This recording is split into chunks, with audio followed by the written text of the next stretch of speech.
Insights Virtual Summit that's happening today on the 9th of January and tomorrow on the 10th of January. I see many people are strolling in, and right now it's about noontime here in Singapore. Wherever you may be, I hope you guys have had your lunch or you are consuming your lunch right now. I'm very excited to introduce our next speaker in this session. But before I do that, I do have some important announcements and some information that I would like to share with everyone here. So first off, I would like to thank some of our sponsors, Pepperstone, SG Securities, SocGen, Tokenized Exchange, for making this event possible. There is an exclusive promotion just for our MIVS audience, so do check out their sharing later. And if not, at this point, I would like to let you know of our Facebook and Telegram channels. You can find them. Obviously, all you need to do is type in marketwise Asia. You can join the Telegram channel, or you can follow our Facebook page. We do share a lot of event information. We do share a lot of updates as well. So I would encourage you to follow us on these social media platforms. Next up, I also would like to share about some of our virtual booths that are happening today and tomorrow. If you do have the time, I would encourage you to discover some of the really cool educational content and some exciting offers by our event partners, all available at the virtual booth. I think I'll get Alex to send a link of the virtual booths in the chat. Yes, you guys should see the link on the virtual booth on the chat box, and our Telegram channel, MarketWise Asia, you can also find the link in the chat box as well. All right, so we have a special giveaway also. If you share this event via Facebook, you're entitled to some shopping vouchers. Maybe Jeremiah can Absolutely. more about that. So we do have some vouchers. We have 4 $50 e-capital voucher, and we have 4 units of the $50 NTUC fair price voucher that we're all giving away, as long as you do a very simple thing. All you need to do is share this virtual summit via Facebook. I think Alex just sent the link on the chat. Just click on it and share that, and you can stand a chance to win those vouchers for yourself. So it's really a no-brainer, right? So effortless to actually stand a chance for that. So I encourage you to do that. And the next thing is that I want to tell you about what's happening this weekend. If you sign up this weekend, you actually get to attend the How to Look for Insider Buying that will be conducted by Colin Sell. I'm not sure if any of you guys attended the session earlier this morning. That's actually worth $697. And we will kind of look at your sign-up date and complete your information. The last thing is more technical. If you have any issues throughout the stream, any connection issues or any Wi-Fi issues, don't panic. All you need to do is click on the red reconnect button at the top of the screen if you're facing any video streaming or audio issues, okay? Now, I think now that we're done with all these house announcements, I would like to also introduce Alex. Alex, do you want to say hi to everyone? Hi, everyone. So for those who just joined the session, Alex here. So I'll be the one sending all you guys all the emails. So I'm here. All right. So I'm the sales and marketing head at MarketWise Asia. And I'm also a trader and investor myself. So I understand you guys exactly the things what you're going to do. So yeah, I will see more of you guys at the later part of the session. And meanwhile, right, maybe Jeremiah can introduce Ray. Is in the house already. Exactly. So maybe I'll get Ray to turn on his webcam. Ray, if you can hear me, there we go. Hi, Ray. How are you? Hi. How are you doing? Good. I think all of our attendees are really, really excited for your seminar and your session. But let me do the honor of introducing you and giving a little bit of background information for those that may not know you. So Ray obviously is a professional trader, a fund manager, an author, an educator. The list goes on. He actually closed his private hedge fund back in December 2010. And in 1990, he actually started with $20 million. And by the time the fund closed, it had grown to $943 million. And that is absolutely incredible. Now, he has also been featured in a number of books, such as Wiley's Trading Guide 2 and Mario Singh's book, Secret Conversations with Trading Tycoons. Ray himself is also an author. He's written books like The Nature of Trends and The Ray Wave. Now, with that introduction, Ray, I will pass the time over to you, and you can maybe introduce yourself, and then you can kickstart your session. Over to you, Ray. Okay, well, you've done a great introduction. I don't think I have to say much more to that. I'm ready to rock and roll. If would like to start the slide. Do I have to press anything to start the slides, mate? You should find You should see the screen share button at the top of the screen. Screen share button at the top. Yes, I can turn that on. All right, you can see your slides. Perfect. Okay, cool. All right, guys. First off, there's my email address in the event that you need to email me for anything that I say here today. There it is. Secondly, this material is copyrighted. If you're going to reproduce it at all, please obtain my consent in writing. And here's the most important one, the risk disclaimer. I am not a registered financial advisor, so trading currencies and any other financial losses involve substantial risk. Always potential for loss. If you're in any doubt, please obtain the advice of an independent certified financial advisor. Okay, with that, we can rock and roll for today. The first thing I would like you to do is just make a note of what you expect out of today's presentation. So can you do that for me? And then put it in the chat box. Thanks. Come on, guys, don't be shy.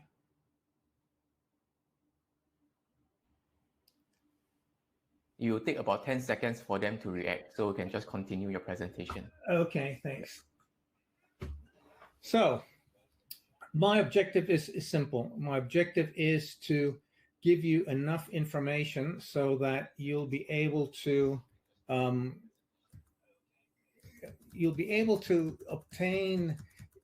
stop what I call the situation where 90% of traders fail. This is the important thing. 90% of traders fail, and we want to try and reduce that number. So the next thing we're going to look at then is these are the three things that you require for trading success: money, method, and mindset. In between each of these is a very important element, and that element is this question, excuse me. So this X means that in between each of the methodology, in between each of the items, is what I call the multiplication factor. If you have a zero in any of them, it means that you won't succeed as a trader. So for example, you might have a perfect method, let's call that 1. You might have a perfect mindset, let's call that 1, but your money management is 0. That means 1 multiplied by 1 multiplied by 0 gives you 0. So this is something you have to understand, that you need to be competent in each of the three areas.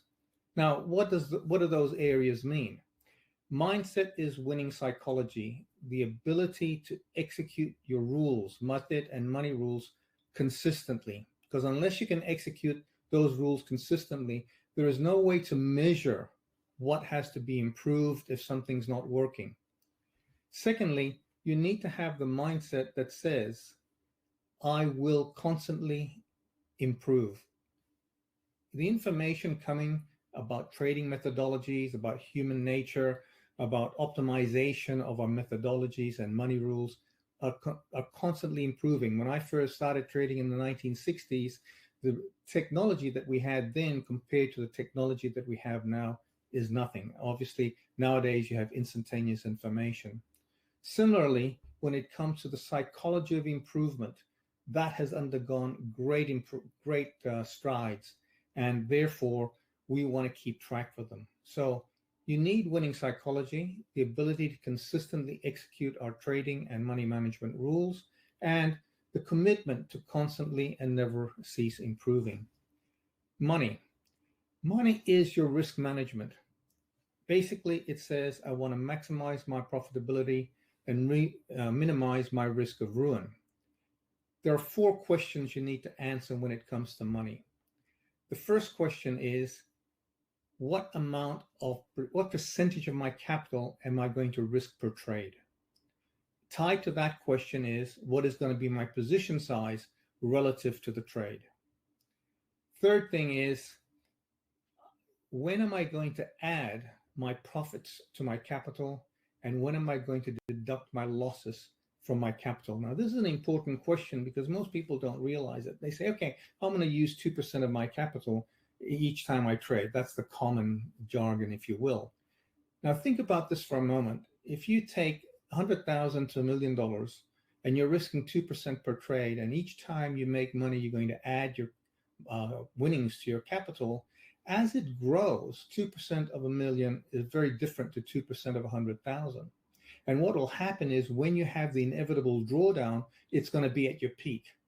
So you're risking 2%, 100,000, 200,000, 300,000, and then at $1 million, 2%, you start to draw down dramatically. You're risking the maximum amount at the peak of your equity. The reverse is also true. When you're in suffered drawdown mode, you're risking 2%, so it goes from $1 million to 900,000, 800,000, and so on. And when it gets down to 200,000, you're risking 2%. And then you start to climb. At the trough, you're risking much less. So your position size decreases dramatically at the trough as you start to improve. It's called asymmetric risk. Now, in order to do that, you'll never quite eliminate the problem, but we can reduce it. You can mitigate it. In order to mitigate it, here's a bit of advice I can give you. Obviously, I can't go into it in detail in an hour, but I can give you this little bit of advice. What you want to do is increase the capital at half the speed that you decrease it. So for example, if I'm going to increase my capital each time I make 5%, I'm going to decrease my capital each time I lose 2.5. If you do it that way, you're going to reduce this asymmetric risk. And the final element is portfolio risk.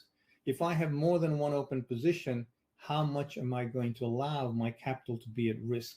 Now, the key thing here is how much of the capital am I going to is going to be at risk. So if I have 5 open positions and I'm willing to risk maximum of 10% and I'm risking 2% per position, I can have 5 open positions.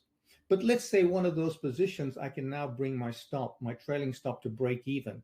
Therefore, at risk is only 8% because one of the trades that I've got is at no risk. Then I can open another one. So I may have 6 open positions, but I'll only be at risk for 10%.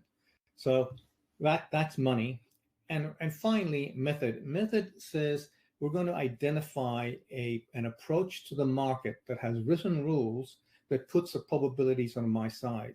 Now, this is very important because markets are by their nature on a trade-by-trade basis, random and uncertain. No matter how good the methodology, you are going to get losing trades. It's just the nature of doing business. It's the cost of doing business. When it comes to method, what we want to do is over a large sample size, have the market give us a positive expectancy. So your positive expectancy formula is very simple. It's the average dollar win multiplied by the win rate, average dollar win multiplied by the win rate minus the average dollar loss multiplied by the loss rate. And that has to come out positive. If it doesn't, you can't win. I'll give you an example. This is a personal example. When I first started trading, I was brought into trading in 1960 odd. When my father-in-law brought me over from Australia, I was studying law at the time, and he came over, and I came over to Hong Kong, and he said, look, I'm going to show you this great approach to trading. And Dad was a great guy. I loved him dearly. But in the 10 years of trading, he never made any money. And the reason was pretty simple. When he lost money, he would lose $100,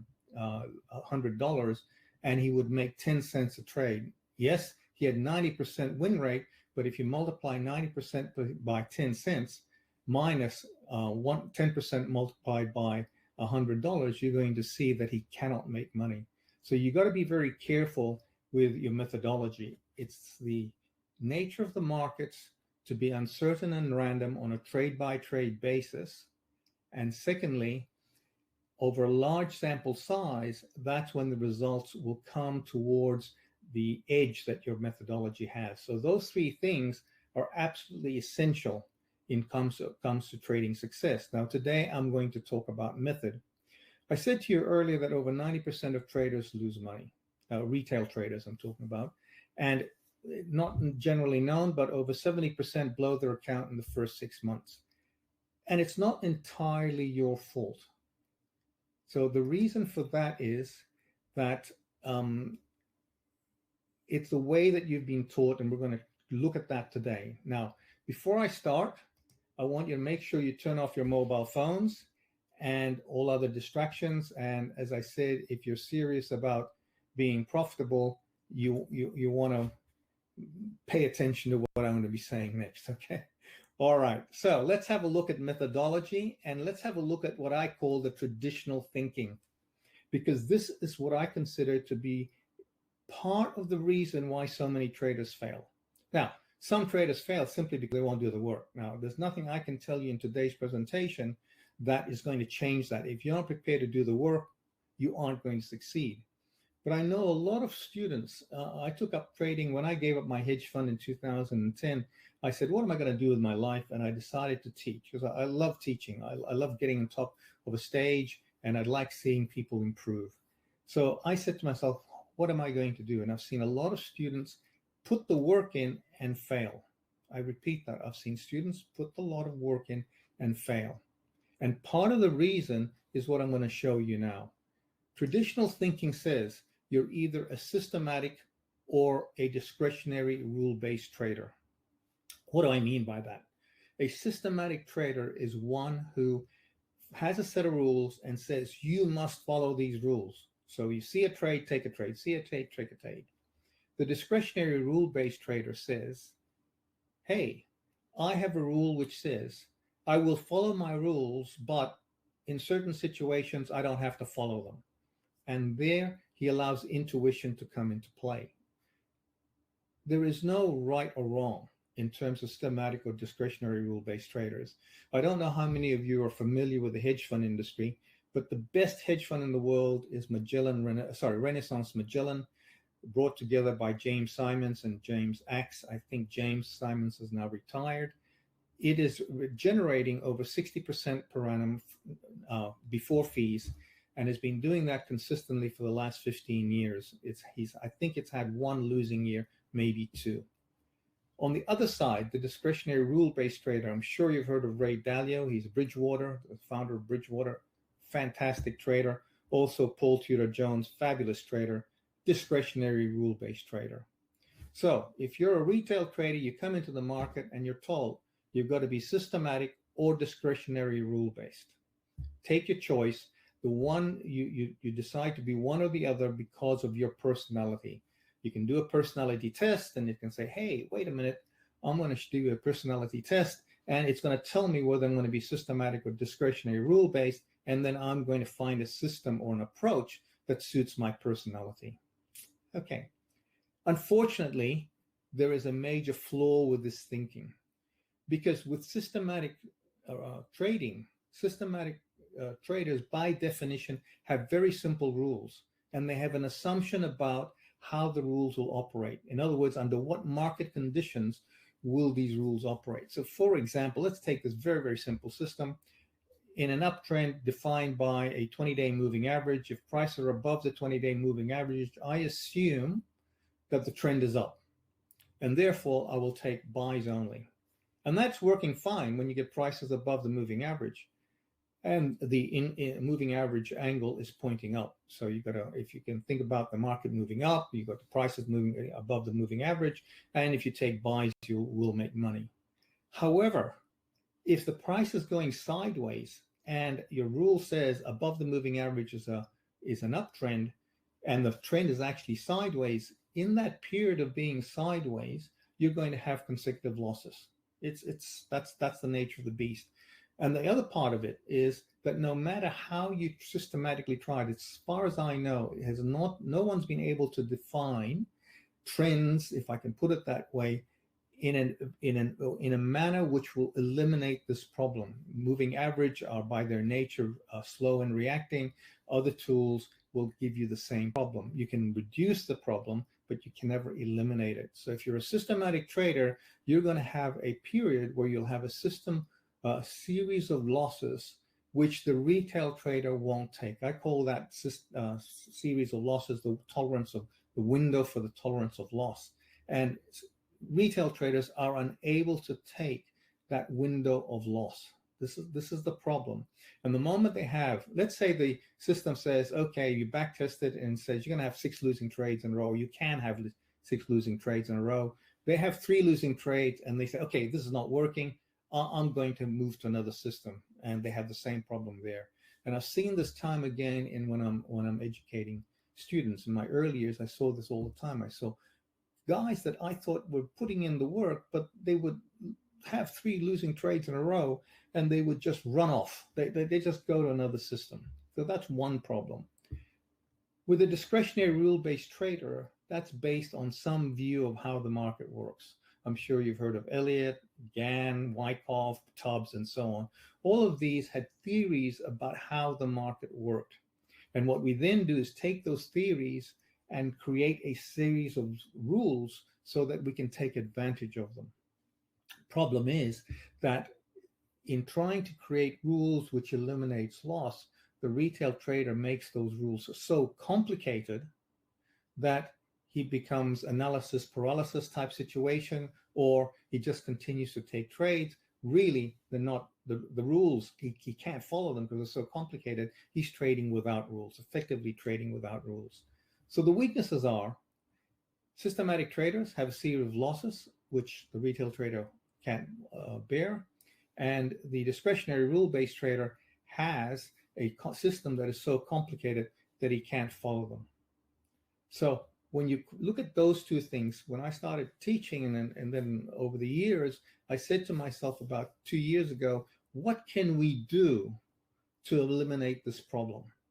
Because if we can eliminate this problem, we're going to reduce the incidence of 90% of retail traders losing money. Now, look at what's happening here. If you look on the screen, for example, you see the word systematic or discretionary. What I did was change that. I created a hybrid method and I said, and not or. In other words, we want to be systematic and discretionary, not systematic or discretionary. And what I did was said, okay, there's certain elements of trading, technical trading, one of which is the trend. We know from experience that so far, no one has been able to surpass the human brain for identifying the trend. We'll make that discretionary. That aspect of it decides. In other words, that aspect of it will depend on your talent, your experience, your logic, your tools, and so on. That defines the trend. That trend will then determine what set of rules you will use to execute the trade. So let's say the trend is up. We're only going to be looking for buy rules. When it comes to the execution aspect, we keep the execution nice and simple. Very simple rules. We'll show you the elements as we proceed along. So this was the, if you will, the compromise that I came up with so that people would not have this problem where if you're a systematic trader, you can't bear the series of rules because the trend aspect kept the number of losses down. And secondly, the systematic simplicity of execution, of executing simple rules when you get into trade, worked around this problem of creating a system of execution that is so complex that you can't follow it. So let's have a look and call it what I call a takeaway throughout this presentation. I will be giving you what I call takeaways to make sure you summarize it. It's been shown that if I do this, you're more likely to retain the information and more likely to follow it later on when you're on your own. So what are the takeaways from this section? The first thing is traditional trading teaching has contributed to the 90% of retail failure rate, and I explained why. The solution to the problem is to make discretionary and systematic, not discretionary or systematic. I'm just going to stop there quickly. I can't see the chat box, so if you can pop in the chat box any questions, gentlemen will later on tell me if there are any questions I need to answer. So there's the takeaway. There's the end of section 1. In section 2, I'm going to be talking about a couple of things. I'm going to be talking about the trend aspect, and then I'm going to be talking about the execution aspect. I'm also going to be doing 2 things. I'm going to be showing you what I do, and secondly, because what I do is dependent upon having the specific software that has been created for my approach, I've substituted certain tools that will help you, and these tools are free. If you're an MT4, you can download them for free, and therefore you don't need to take necessarily my tools to obtain the same results.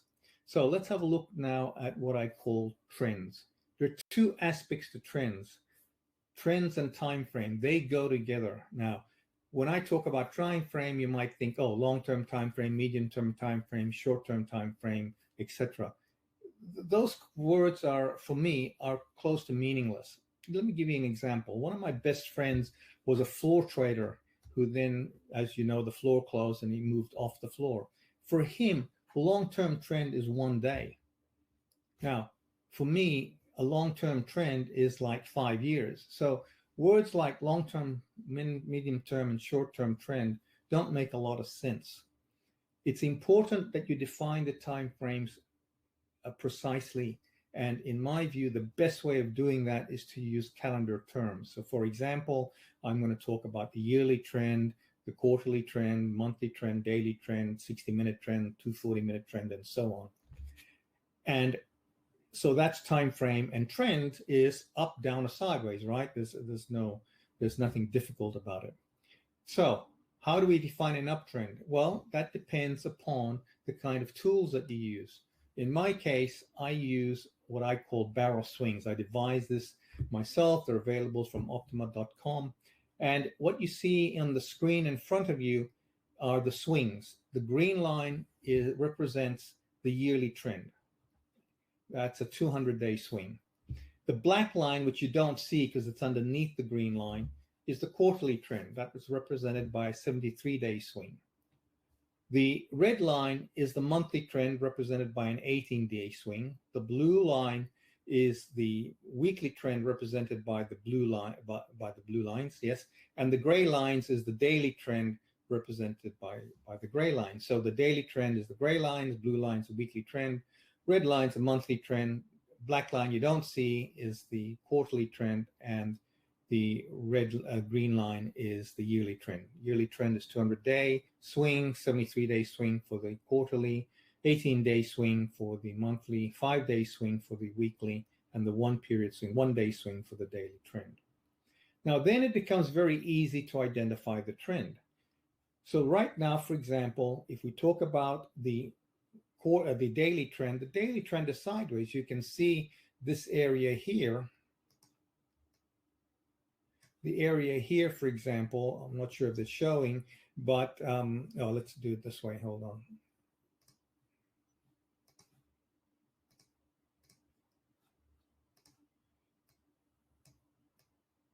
That area there, you can see is in a sideways mode, right? Because a sideways trend is markets down, where the highs and lows are roughly equal. We call that a sideways trend.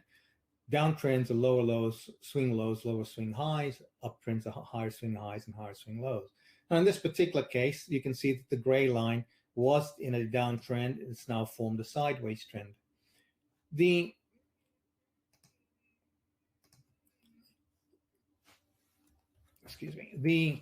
blue line you don't see because it's below the red line. So that's clearly in a downtrend. And so in order for the downtrend to cease right now, in order for the downtrend to cease, we would have to take out this high on both the weekly and the monthly trend. The yearly trend, we would have to take out that high, and so on. So for me, swing charts are very, very useful when it comes to identifying the trend and time frame. It clearly, there is no ifs and buts, and there's no lag time in terms of it. Now, as I said, not everybody is going to be willing to spend money on new software. So how do you identify the trend? Well, in this particular chart here, if you go to this address, take a snapshot of that, it'll give you the best trend following indicators that you have. And when I was spoken to Alex, he said, look, try and find a substitute for what I do. And what I came up with are two indicators. The first one is this called the RSI, 14-day RSI. I'm sure you guys have heard of it, created by Wells Wilder. And generally speaking, what happens with the RSI is that it's taught that it's overbought at 80 and oversold at 20. And a guy called Cardwell, I think his name was Andrew, the first name was, came up with a whole system of using the RSI to identify the trend. And this is what he said. You might want to take some notes here because you don't want to get lost. In an uptrend, the RSI will go between 80 and 40. I repeat, in an uptrend, the RSI will go between 80 and 40. In a downtrend, the RSI will go between 60 and 20. And finally, in a sideways trend, it'll go somewhere between about 75 to 80 down to 20 to 25. So by looking at where the RSI is moving, you are able to identify what the trend is. So that was one. The second thing is, if you want to look at in terms of the RSI, in terms of trends, occasionally what you will see is a low being taken out. So let's see if I can. So what happens is sometimes you're going to have an uptrend for the prices, but in terms of the RSI, we take out the low, breaking the uptrend as far as the RSI is concerned. So in that situation, what the Andrew said, and this was a warning that the trend, the uptrend, was about to come to an end. You had one or two more highs to identify the low. Now, it wasn't real accurate, but it gave you a pre-warning that the trend was likely to end. So the rough trend was very useful in identifying up and down trends. So let's see what we're actually talking about. Let me just.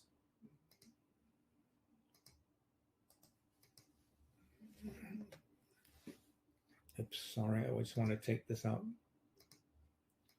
Okay, so in this situation, you've got the RSI, 14-day RSI or 14-period RSI telling us what trend we've got.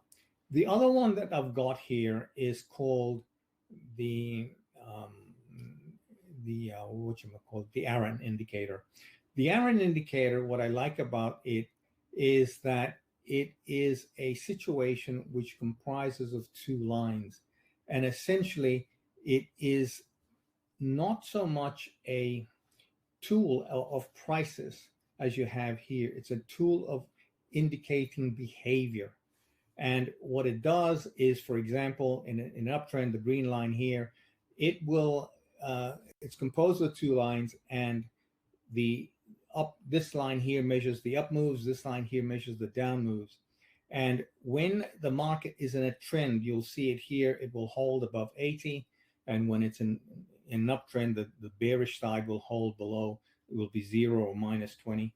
And so you can easily tell whether the market is in an uptrend or a downtrend. Now, how will it correct? In other words, how will you tell when the uptrend is ceasing? Firstly, this green line will drop below 0. And secondly, you have the red line crossing above the green line when the trend changes. Now, the important thing is that this here is in the terms of price. It's very important that we are looking at the relationship of the closes, whereas here it's calculated solely on the relationship of the close towards the previous closes. In other words, there is a difference. This is the difference of the closes. This is the relationship of closes. So they're calculated quite differently. Now, for those of you that want the Arun indicator, the RSI is available in any MT4 program. For those of you that want the Arun indicator, there you have it at in terms of the download, where you can go to download it. Also, if you want to know how to use it in the slightly more detail, in this particular snapshot, I've showed you that shows trending indicators. You can see whether we're holding above the 80 mark, and then there's a correction. In this case, the market here suggested a change in trend, and then reverse that very quickly. This is where you're seeing a trend. Sideways, in terms of the Arun indicator, you can see we have this M-type formation, and anything above 80 shows strength. The green line is buying and the red line is selling. Have a look at this chart, this video, sorry. This video will give you an idea of what more to look at. It gives you a more sophisticated idea than what I've done here in the introduction. As far as the RSI is concerned, Andrew Cardwell, his stuff is still, as far as I'm concerned, the best in the world when it comes down, if you're looking to deal with the RSI. However, his material is not cheap. His minimum course is $1,500. There's another course for $3,500, and the bulk of the course is $3,500.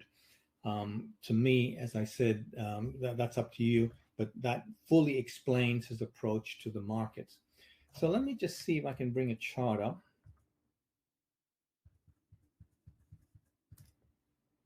And I'm hoping that this is now showing on the screen. And this is the Aussie dollar. And you can see the markets going up. As far as the RSI is concerned, you can see that it's oscillating. From here, it was about 10, so we were in a bear market as far as the RSI was concerned at this point here. Oops, sorry. At this point,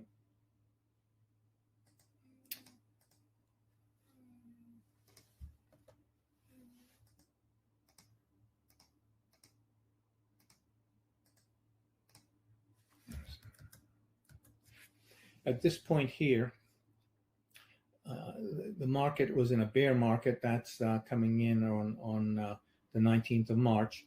And then it broke above 60. You can see it held 60 for a while, broke above 60, and that was an indication to you that the trend had changed. We're now in a situation where the trend is now in an uptrend, and this is confirmed when the market holds at above the 40 level. It pops down to below 40 down here, and then returns. So right now, these movements here confirm that the trend is up. The thing you need to be careful with, as we'll talk about in a moment, in the next question is, what is the trend of the time frame I'm trading? And in this case, I'm trading the monthly trend. 14-day RSI represents a monthly trend. And at this stage, you need to be careful, because the next question is it's likely to continue or change. We'll talk about that in a little bit longer, but one of the things you want to notice when it comes to the RSI is what I call divergence. If you get a situation where the highs are going up in terms of price and the prices are coming down, these highs are coming down in terms of lows, there is potential divergence here between this high and this high, which is lower, this high and this high, which is higher. If we take out this low on the RSI, that confirms that this high is in place. Usually a lot of traders, once they see this divergence, they start to take care about determining that this is in an uptrend. So that's one thing. The Arun indicator is very useful for helping you get into corrections. So here we've got a sustained uptrend. We're seeing the weakening of the trend and then the market's going up. And the way the Arun indicator works is that it's calculating time, has nothing to do with price. This is the number of days that the market has been at. We're using a 25-day Arun indicator. So this is the number of days that the market is holding, the high being the highest high for 25 days. And so you can see that most of these days have been high, the highest high for 25 days, then the market drops. Down here, it's the lowest low for 25 days, and you can see we haven't been making too many lows at 25 days. However, notice that this line has started to drop.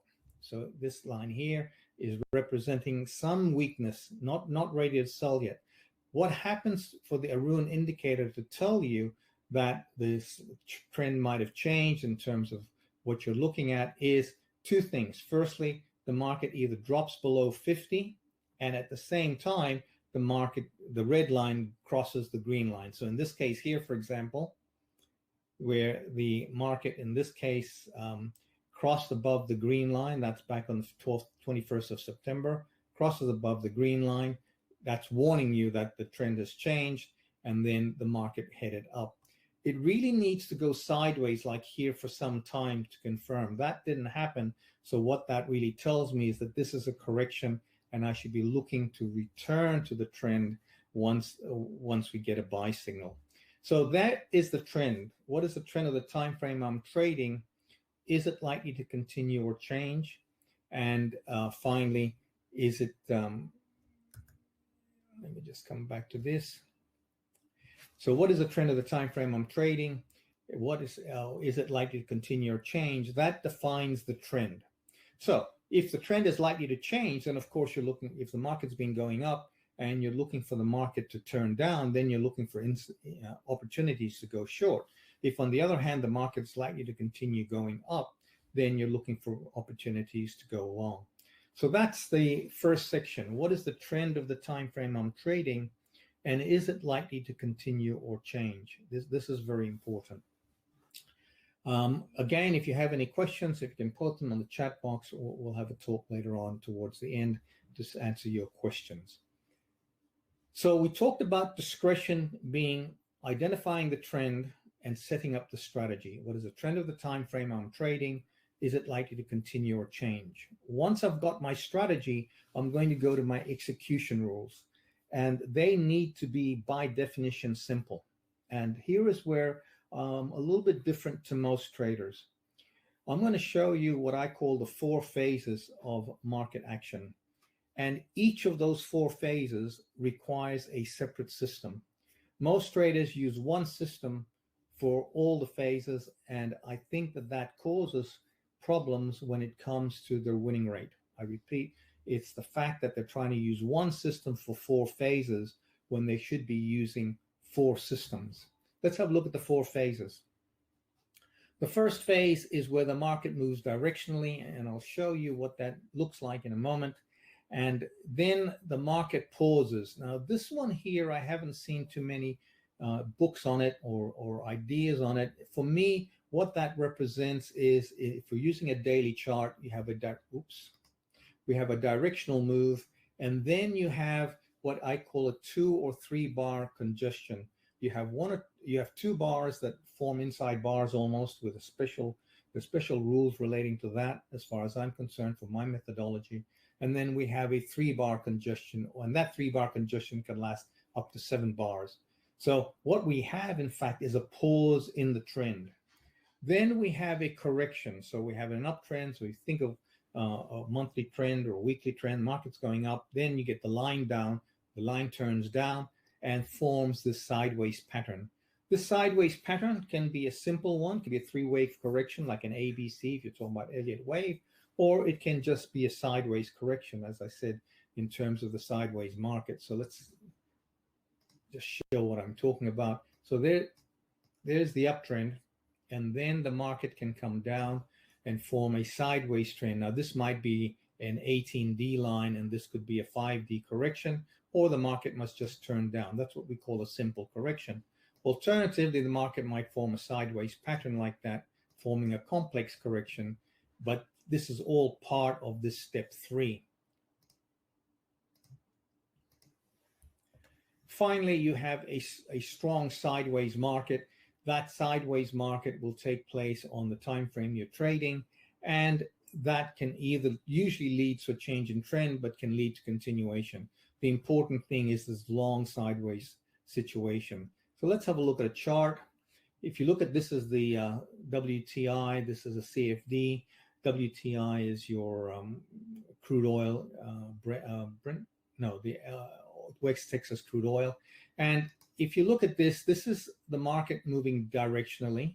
You had a, let me just see if I can, we had a slight 2 bar congestion here.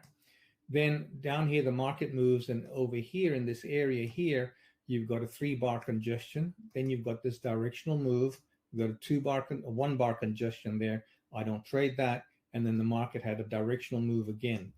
Then this is what we call development. This market is going sideways. Then the market breaks down, and we have another sideways pattern.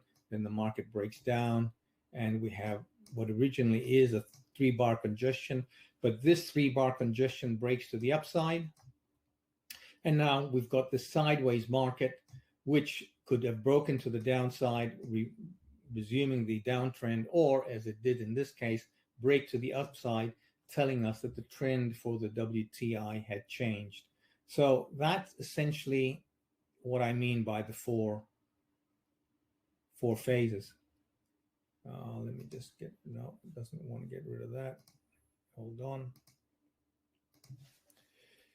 So that's the way that I view the market. Now, when it comes down to,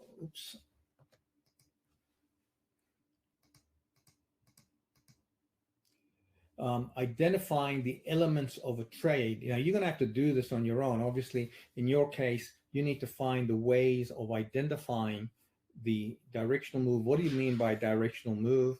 What do I mean by pause? What do I mean by correction? And what do I mean by development? Those are my terms. You put that into a set of rules, into a trading plan, and you've got 1, 2, 3, 4, 5, 6, 7, 8 rules. Each plan that I have is 8 rules. Some of them 7. They don't always have a zone. So, for example, in my phase 1 and phase 2 systems, I don't have zones.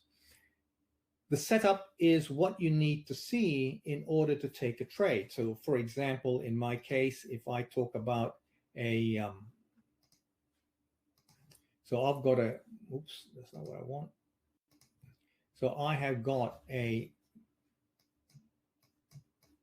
directional move, and then I have a 3-bar congestion. So that's bar 0, bar 1, bar 2, bar 3.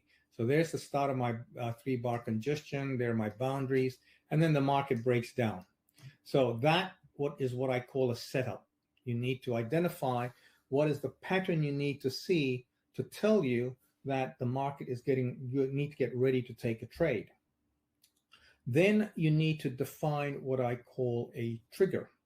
A trigger is the bar that tells you selling has come back into the market. Now, in my case, when I call my triggers as far as phase 1 and phase 2 is concerned, and most of, including some of the other, even phases 3 and 4, I want to see a directional bar in the direction of the trend, in direction that I want to take the trade. So if I'm looking to sell it, I want to see the open no lower than in the top third of the range, and I want to see a close below the bottom third. I prefer to see an open in the top 25% and like to see the close in the bottom 25%. That's what I call my trigger bar. Initial stop, there are 2 types of initial stops for me. The first stop is what I call a hard stop. Now, in case of a 3-bar congestion, where am I? I'm going to put the stop above the boundary of congestion of the opposite end. So if there's my bottom boundary, the market has breached that, I've sold it because of this bearish acceptance bar, I'm going to put my stop on the other boundary. Then that is what I call a hard stop. Then I have a soft stop. I'm looking, when I have a 3-bar congestion, I'm looking for the market to continue. That's what happens in a phase 2 type trade. You get into the trade, the market pauses, the market then breaks out in the original direction. What you're looking for is continuation, immediate continuation. If the market doesn't do that, you want to get out of the trade. Now, one of the ways of doing that is if the market closes back inside congestion. So if the market closes back inside congestion, I immediately exit the trade. That's what I call a soft stop. It's a soft stop because I can't put a stop in the marketplace. I have to wait to have the close. So for example, if there's my boundary of congestion and I've taken the trade here, and let's say I'm using a 240-minute chart, I have to wait for a 240-minute close before I can take the soft stop. So if the market enters the congestion but fails to close inside the boundaries of congestion, let's say market goes back up and then closes down here, I'm not going to exit the trade because what's happened is the market's tried to go higher, failed, and the sellers have taken over. That suggests we'll see continuation to the downside. So that soft stop requires me to wait until the close of my trigger period, whatever that might be.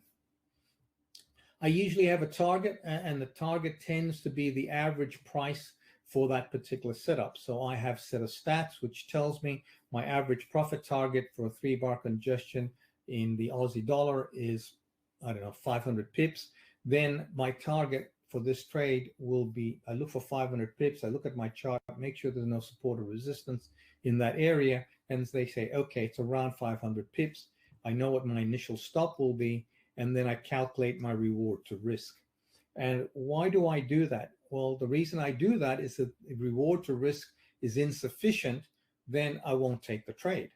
So if I need a reward to risk of 1.5 to 1, 1.5 to 1, or 2 to 1, wherever it might be, and I'm not getting that, beyond that, if I take a reward to risk that is, say, less than 2 to 1, I will produce a negative expectancy return. Remember, I said to you, average dollar win multiplied by the win rate minus average dollar loss multiplied by the loss rate must be positive. So if I get a 2 to 1 reward, given my risk and given my probability of success, and that formula gives me a negative result, then that reward is not adequate, so I won't take the trade. Position sizing is a function of, is beyond the scope of this webinar. That is a function of your win rate and your personality. You have to determine how big a size you want to take per trade. And the whole idea, as I said, for risk management is to maximize profitability, minimize loss of ruin. And that's a function of your average return per annum, coupled with your loss rate, or loss and win rate, and coupled what your personality says you're prepared to tolerate. So if you're someone who isn't prepared to tolerate more than a 3% cumulative loss, then you can't be risking 1 or 2% per trade, because that is going to generate the psychological triggers in you that will cause you to start breaking your rules. So those three things, your average dollar win, your average return per annum, your win rate, loss rate, your average loss, consecutive losses, those are the things that go into position sizing. Finally, trade management. You need to, how do you manage a winning trade? And this is very, very important. For me, I like to use what I call the rule of 3 for most setups. I repeat, for most setups, depending upon the kind of structure we have. But for most setups, the rule of 3 says I will exit my first third once the market goes twice my stop. So once the market has moved twice my stop, I'm going to exit my first third, leave my original stop where it is. So that means that even if I get stopped out, I don't lose on a trade. The second third, I take out at a logical objective. So that could be my target, that usually my target, or it could be a support and resistance area where the market's hanging in, it's not breaking, and I'm looking for it to go higher, say, and the resistance is holding, then I might exit the position, provided it means my minimum target. So that's what I mean by a target. The second third, you exit at a place where it will give you a positive return over a large sample size. The last third is what I call the blue sky contract. Essentially, this is one where I tend to get stopped out on, because what happens after I take out my second third, I bring my stop to break even, and then I use a trailing stop on the rest of the last third. So what tends to happen is that trailing stop gets hit, or immediate exit, the second third, the market reverses against me and I get stopped out. So I've made profits on the first third, second third, and broken even on the last third. The other thing about trade management is what I call pyramiding. Let me just get rid of these. So let's say, for example, you have a situation where you have a very strong trend.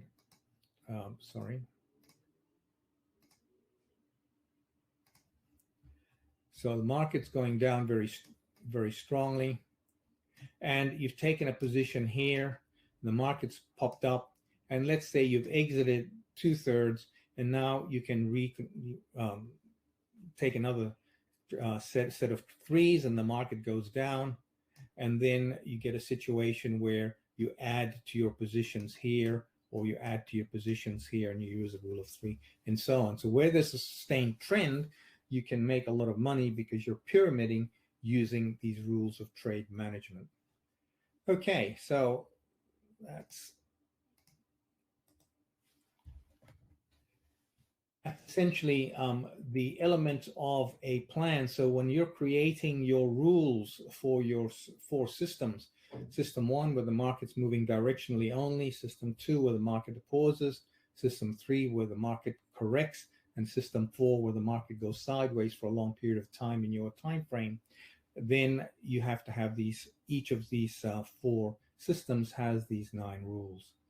Okay, so that is what we call the 4 stages of market activity. This is your takeaway. You need a system for each trade. The elements of the system are there in place. So let's have a look at the chart and see how we would apply this in terms of real time. So firstly, let's assume in this particular trade, this is the Aussie dollar right up to date. And one of the problems you have with the Aussie dollar is the fact that it's forming, oh dear, sorry, let me just go back to this. One of the problems with the Aussie dollar is that it's forming,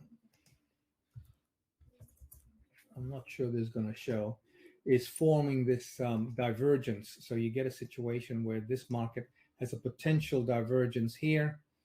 And when you look at a change in trend, you're saying, okay, this potentially there's a change in trend here. We are in an uptrend.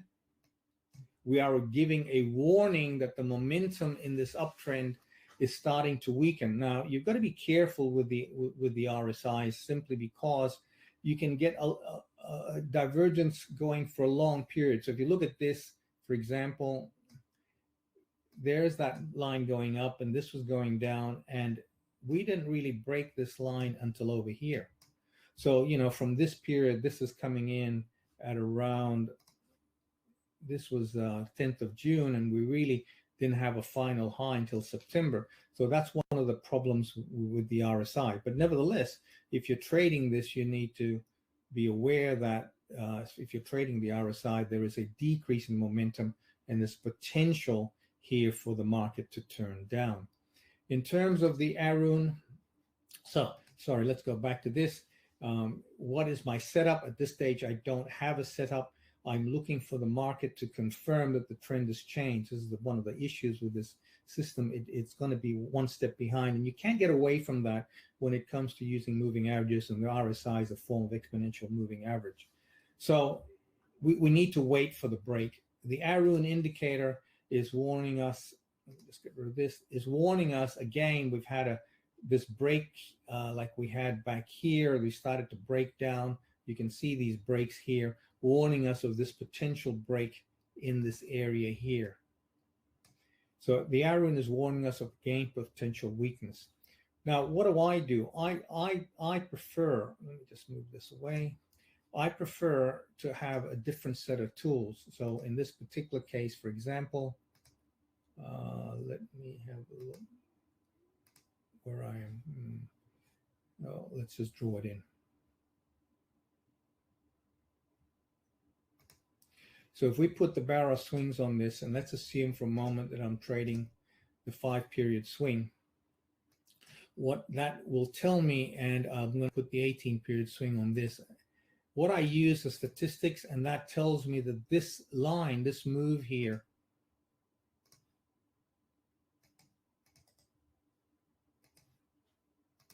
of 829 points is roughly mean. In other words, we're at a 50-50 situation where the market, the 18D line, can turn down. This price, 74.26, doesn't mean that the 18D trend will change. It just means that the 18D line will turn down. And if I've been pyramiding into this move, I now have to be very careful. I'd be bringing my stops up to tightening my stops, because there's a potential for this thing to turn down. The other thing is I use a thing called a linear regression line. And what that does is it gives me an idea of whether momentum is changing. And let me just draw these in for you. And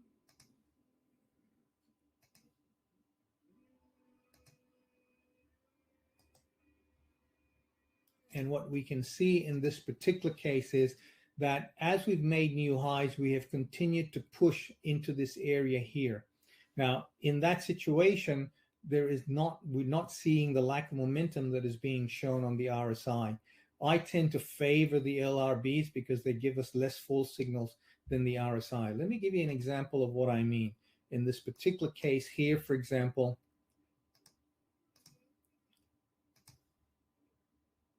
wrong one, sorry.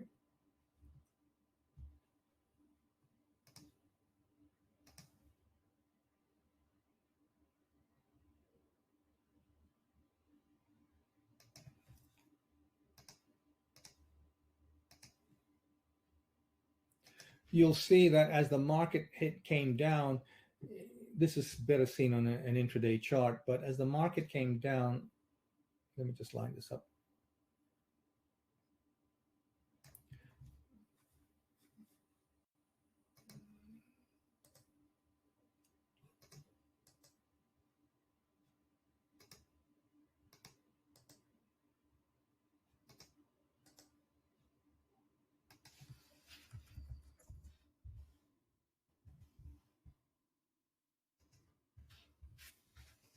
As the market came down, you can see that the lows weren't going to the other side, warning us that the market was losing momentum and that an uptrend was, reversal was likely.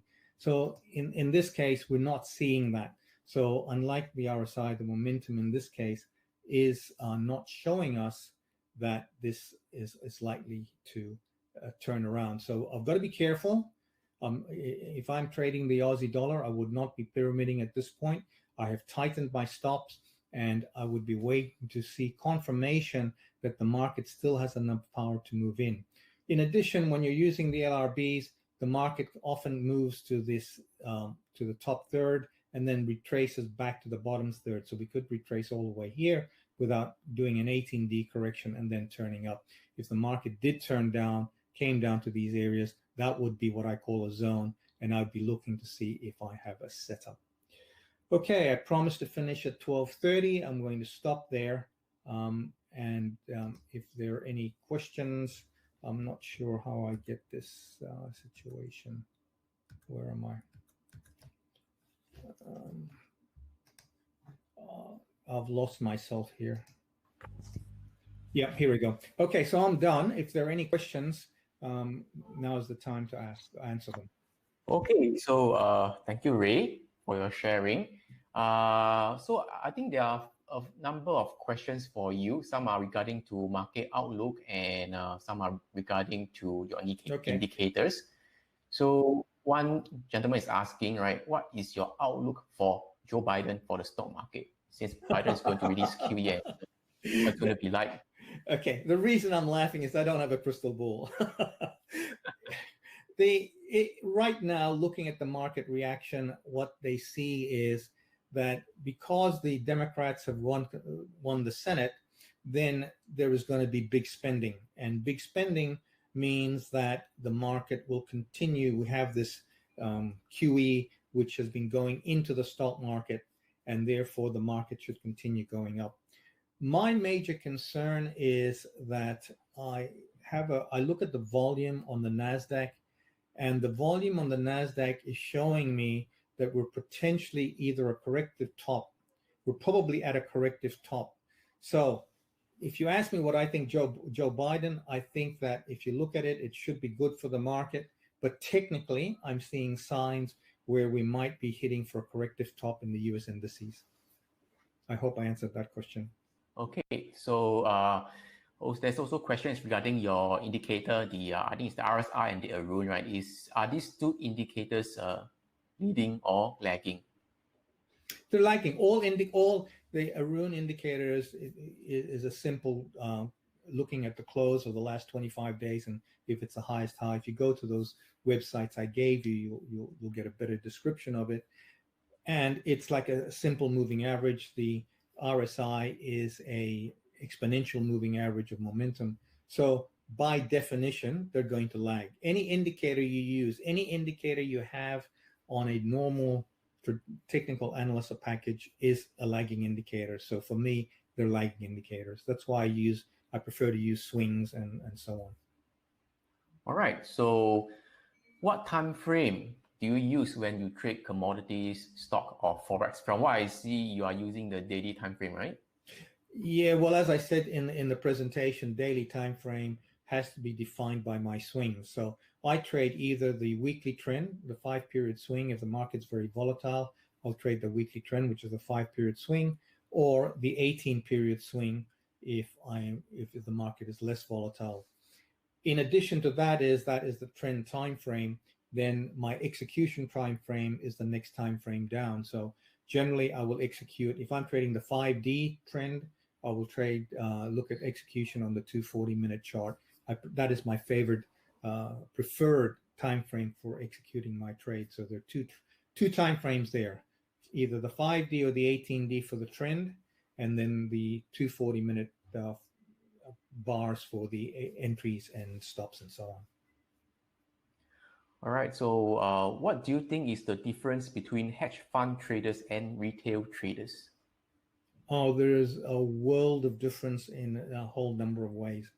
Firstly, with a hedge fund trader, he is got a mentor. Usually the hedge funds or the prop houses will have someone who'll take a beginner under his wing. Secondly, and most importantly, the back office controls your risk. As a general rule, your back office will determine your position size and how much you can lose. So if you lose too much or your position size is too big, the back office is going to cut you down. So those two things stop the hedge fund trader from blowing up as a general rule. Now, we've all heard of famous hedge fund traders who've blown up hedge funds, but they've cheated the back office, if I can put it that way. So I'm talking about the normal situation. When it comes to a retail trader, he doesn't have those circuits, the support zones. So he's trading on his own. He can take as much risk as he wants. He can break all his rules. So, for example, I was saying to you that a hedge fund a beginner trader is mentored, and the mentor will make sure that, let's say when I ran my hedge fund, I had a couple of people under me. I would make sure that they would be following the rules. In my case, they each had their own rules, and in some hedge funds you have to follow their rules, but in my case the traders could use their own rules, but I would make sure that they would be following their own rules by looking at their trades. If I saw the equity at the end of the day did not look right, I would go to, let's say I go to Ray, I'd say, Ray, this doesn't look right. Let's have a look at your trades and let's see whether or not you're following your rules. So that's the biggest difference between the hedge fund. They've got a support group that the retail trader doesn't have. Now, I'm very big on this with the education that I give.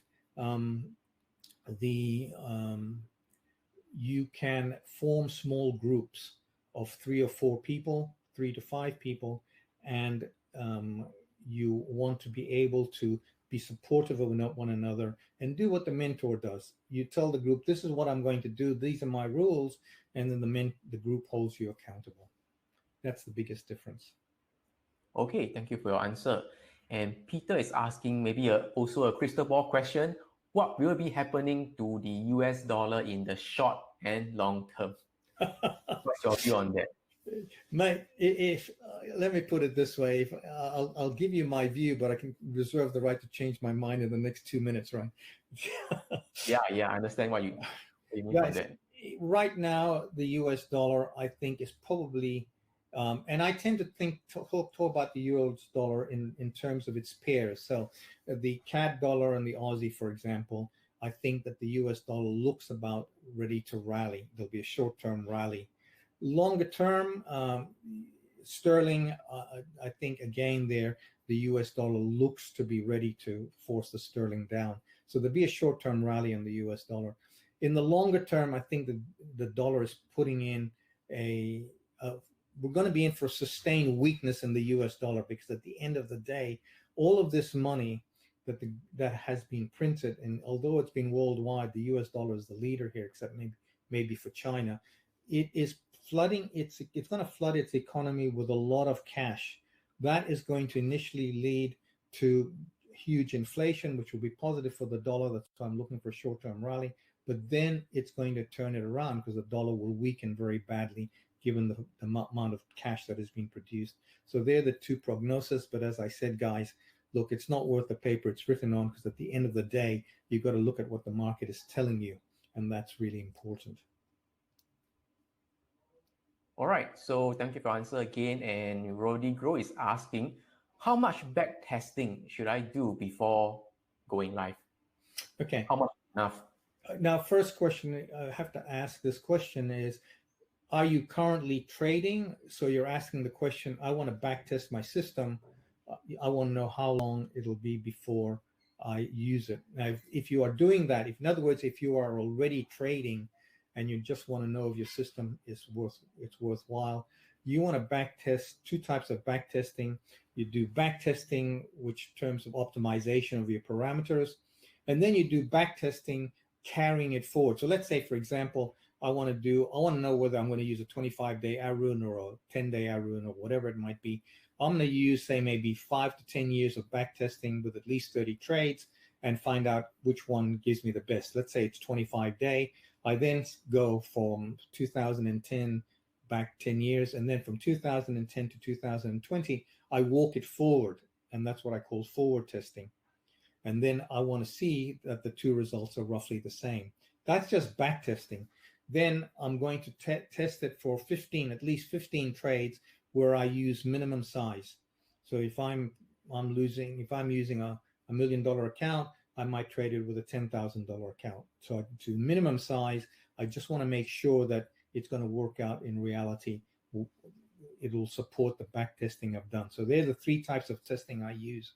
So that's a person who's actually trading. If you're saying, I'm new to trading and I want to do some back testing first before I start real-time trading, I would recommend that you just back test for at least 30 to 50 trades of back testing. Do your forward testing, and then you start trading with your cash, because at the end of the day, you're going to find that whatever your back test results and how you trade are going to be two different things. And as I said to Alex and Elaine, I promised that I would tell them about a seminar that I'm holding on the 17th of July. If you want to drop me an email, I will send you the details. This is on Mind. This is on winning psychology. And it's $97. And honestly, it's $97. There's no upsell. It's not a preview. It's full value-rich content where I'm going to show you how to consistently execute the rules, which comes into this because someone does the back testing. They assume that they're going to execute exactly the way that the back testing has shown. And I'll tell you now, if you've never traded before, that could not be further from the truth. The moment profits and losses are on the line, you start breaking your rules, and you need to have a certain skill, which I call mind management, which I call manage the chimp, to make sure that you can execute the rules as consistently as possible. So I hope I've answered that question. Okay, so Daniel is asking, besides momentum indicator and swing lines, what other tools do you use? Do I need to have a volume indicator as well? Yeah, it depends on what you trade, mate. If you're trading stocks, then I would certainly look at volume. Volume would be very indicative. But you need to use I didn't want to bring it into this presentation because I wanted to keep this as simple as possible. Volume requires percentage change if you're trading stocks, because if you trade futures, I'm not going to go into too much detail with futures. There's a whole heap of problems with volume in futures. But if you're trading stocks, those volumes don't appear, and you've got to do percentage changes rather than actual volume. So for example, volume of 1960 and volume of 2020 are going to be massively different. So you want to look at percentage changes rather than whole numbers. So volume has, yes, I do look at volume when I'm trading stock, but it has a number of nuances and complications that I couldn't bring into this talk today. All right, and one question. So for currency trading FX, right, which is more important, technical analysis or fundamental analysis? Well, it depends on what you mean by that. Fundamental analysis for me always forms a background. So for example, if the government is raising interest rates, then it will have an impact on the market. But it doesn't necessarily have an impact on what the market is going to do today. So for example, have a look at last night. We had unemployment number of minus 150,000 when the worst number was minus 50,000 for the U.S. non-farm payrolls. So normally you would expect that market to crash. In the past, it would have come off. Instead, the market sold off initially and then rallied and finished near the highs. And the only reason I can think of is that they think, because the numbers are so bad, Biden getting control of the Senate will release even more money. So fundamentals, I think, are good to have in the background, and you need some sort of theory. So for example, I use Austrian economics as my theoretical base. You might use Keynesian or, Chicago School of Economics or whatever. You need a base, and then you can use it as a background, but not for your decision making. I use technicals for all of my decision making. Okay, so Diana is asking for you mentioned that you have a course, right? The $97 course. Do you have the link for that? Yeah, I do. Just hold on a moment. If I can find it. Sorry. Are you able to copy the link over there? Yeah, I will. Let me just. Trouble is, I don't know how to, and this is going to be the problem. I don't know how to use my chat box. How do I get this on chat? Are you able to see the chat box? You can't, right? Let me type out first. Okay. Let me do it for you. So I'm getting it correctly. /Gen21. Give me 1 minute, guys. Sure. All right. So for the $97 course, right? I typed the link in the chat box. Okay. So use HTTPS. One more time. Okay. The link is not clickable. All right. You should get it. You should see on the chat box right now.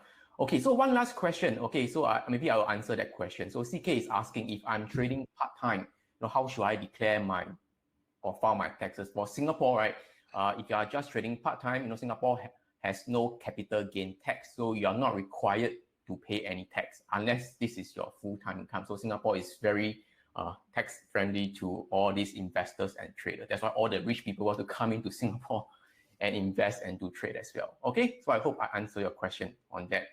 And yeah, and that's about all. Okay. Give a moment. I think they say that the link is not working. The link is not working. Yes, it's a 404 error page. That should not be, because I tried it this morning. Let me just try it now, unless something has happened that I'm not aware of.